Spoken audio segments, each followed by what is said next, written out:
लीजिए दोस्तों, world cup semifinal की हार के बाद टी20 क्रिकेट में जिस नए युग के शुरू होने का शोर था, उसका आगाज भी पिछले एक साल से बेहतरीन बैटिंग कर रहे स्काई ने जीत के साथ करवाया। क्योंकि स्काई अगर उस रोज टच में नहीं होते तो दूसरे टी20 मैच में इंडिया कुल 150 रन भी नहीं बना पाता, और फिर कीवी क्या करते ये तो बताने की जरूरत नहीं है। सीधे सीधे कहें तो एक बार फिर स्काई ने इंडिया की नैया पार लगाई और मैन ऑफ द मैच बनने के साथ सीरीज जीत के बाद मैन ऑफ द सीरीज भी बने। 2021 में टी20 डेब्यू के बाद से स्काई ने खेली 42 मैचों की 40 पारियों में 13 50 और 200 बनाए हैं, जबकि इस दौरान उन्होंने 9 man of the match award भी जीते हैं। उनके डेब्यू के बाद से स्काई से ज्यादा कंसिस्टेंट कोई और दूसरा बैटर वर्ल्ड क्रिकेट में नहीं है। यानी जिस दौर में राहुल, रोहित, कोहली, ऋषभ, अय्यर और पांड्या जैसे बैटर्स स्ट्रगल कर रहे थे, उस दौर से लेकर अब तक स्काई अपने बल्लों से रन की बरसात करते आ रहे हैं। यहाँ एक सवाल सभी फैंस के मन में उठ रहा है कि भाई सूर्य कुमार यादव के पास ऐसा क्या खास है जो वे हर सिचुएशन में,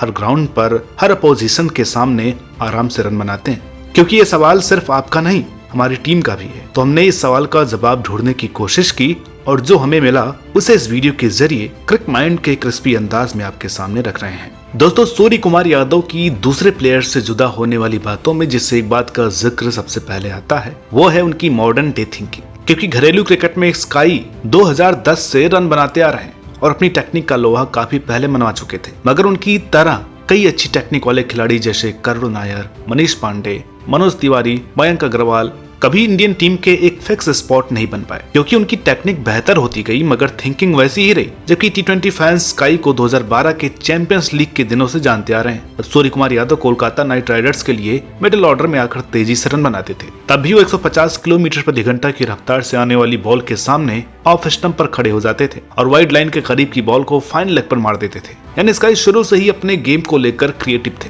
मगर यही उन्होंने अपनी क्रिएटिविटी का एक लेवल अप बढ़ाने का डिसीजन लिया। क्योंकि वो टेक्निकली पहले ही साउंड थे, इसलिए उन्होंने काम किया अपने बैटिंग स्टाइल पर। उन्होंने मॉडर्न डे क्रिकेट के हिसाब से खुद को ढाला। साल 2015 के बाद से सूर्य कुमार ने प्रैक्टिस सेशन में वैरायटी रखना शुरू की। वो ग्राउंड मैन से तेज और बाउंसी पिच बनाने के लिए बोलते थे, जबकि साथ में एक एंगल्ड आर्म थ्रोअर रखते थे। घंटों एक ही बॉल को डिफरेंट तरीकों से हिट करने की कोशिश करते थे। अपने स्टांस को लेकर वो कभी रिजिड नहीं हुए। उन्होंने हमेशा अपने गेम में फ्लेक्सिबिलिटी रखी। इसके अलावा जो एक बात उनकी मॉडर्न डे थिंकिंग पर मोहर लगाती है वो ये है कि स्काई ने अपने इनोवेटिव स्ट्रोक्स 100% भरोसा होने के बाद ही मैच में ट्राई किए, जिसके दो फायदे रहे। एक तो बॉलर्स उनके परफेक्ट इनोवेटिव स्ट्रोक्स देखकर कई बार चौंक गए और दूसरा धीरे धीरे उनका कॉन्फिडेंस भी इन स्ट्रोक्स पर बढ़ता चला गया। दोस्तों, मॉडर्न डे थिंकिंग के बाद अब बात करते हैं स्काई की दूसरी खास बात की, और वो बात है more than one innovative stroke. आज बड़े से बड़ा एक्सपर्ट मानता है कि स्काई दुनिया के पहले और इकलौते ऐसे बैटर है जिनके पास एक गेंद के लिए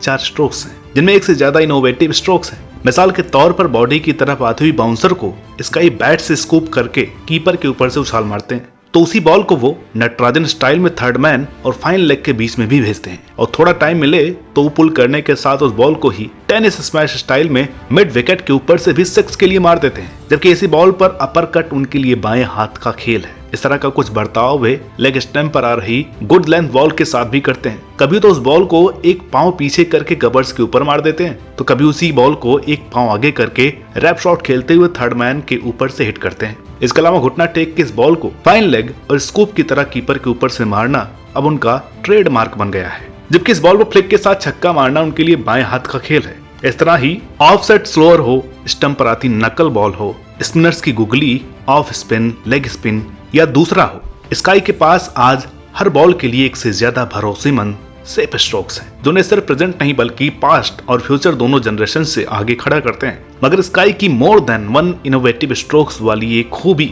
जिसे खास बात के बिना अधूरी है, वो है उनकी तीसरी और सबसे अहम खास बात, जो है स्काई का positive approach with responsible attitude. दोस्तों, आज फैंस और एक्सपर्ट्स स्काई को अटैकिंग बैटर के तौर पर देखते हैं, मगर हकीकत ये नहीं है। वो एक बेहद ही मजे हुए पॉजिटिव थिंकिंग वाले प्लेयर है। क्योंकि अटैकिंग और पॉजिटिव अप्रोच वाले बैटर में एक बुनियादी फर्क होता है, उनका प्रेशर हैंडल करने का तरीका। अटैकिंग बैटर प्रेशर में बॉल को हिट करके बड़े स्ट्रोक्स लगाकर खुद को कंफर्टेबल करता है, जैसे ग्लेन मैक्सवेल, ऋषभ पंत और आंद्रे रसेल अक्सर करते हैं। जबकि पॉजिटिव इंटेंट वाला प्लेयर अपनी स्ट्रेंथ पर खेलता है। वो प्रेशर में भी अच्छी बॉल पर सिंगल और लूज बॉल पर बाउंड्री आराम से ले लेता है। और इस तरह वो सिचुएशन को कंट्रोल बनाए रखता है, जैसे हार्दिक पांड्या, जॉस बटलर और डेविड वार्नर हमेशा करने की कोशिश करते हैं। मगर स्काई के केस में जो एक बात उन्हें इन प्लेयर्स से भी एक लेवल ऊपर का बैटर बनाती है, वो है उनका रिस्पॉन्सिबल एटीट्यूड। क्योंकि स्काई T20 फॉर्मेट को इतना अच्छे से समझते हैं कि वो अकेले दम पर आखिरी 5 ओवरों में 70 रन बनाने का दम रखते हैं।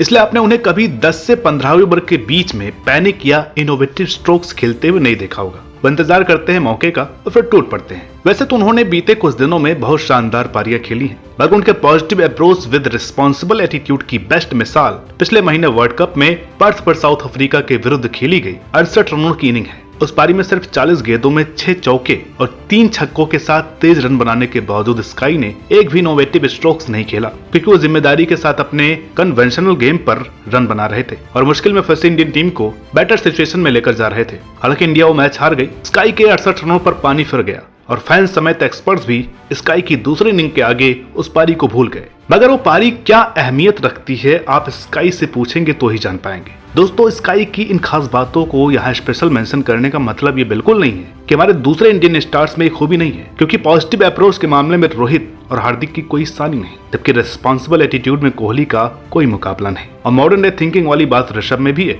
मगर हाल के दिनों में ये सभी सितारे कभी कभी चमकते हुए ही नजर आए, जबकि स्काई लगातार चमकते आ रहे हैं और उन्हें देखकर ये उम्मीद भी जगती है कि वो आगे यूं ही चमकते रहेंगे, क्योंकि सूर्य कुमार यादव अब बस एक बैटर का नाम नहीं, बल्कि उम्मीद है 139 करोड़ लोगों की, जिनकी आंखें कई सालों से बड़ी जीत को तरस रही हैं, जिनके होठ कई टूर्नामेंट्स से बस कोहली और रोहित के लिए दुआ करते थे, जिनका दिल बस धड़कता है तो आईसीसी ट्रॉफी के लिए। अब वो आंखें, होठ और दिल को एक लाइफ लाइन मिली है सूर्य कुमार यादव के रूप में। इसलिए क्रिकेट माइंड यही उम्मीद करता है कि मुंबई चा राजा अपना सूर्या दादा यूं ही चमकता रहे और हमें झूमने की नई वजह मिलती रहे। उम्मीद करते हैं कि वीडियो आपको पसंद आई होगी। वीडियो अगर अच्छी लगी हो तो प्लीज इसे लाइक करें, शेयर करें और चैनल पर नए हो तो प्लीज इसे सब्सक्राइब करना ना भूलें। मिलता है आपसे अगली वीडियो में एक और नई दिलचस्प कहानी के साथ। तब तक के लिए नमस्कार।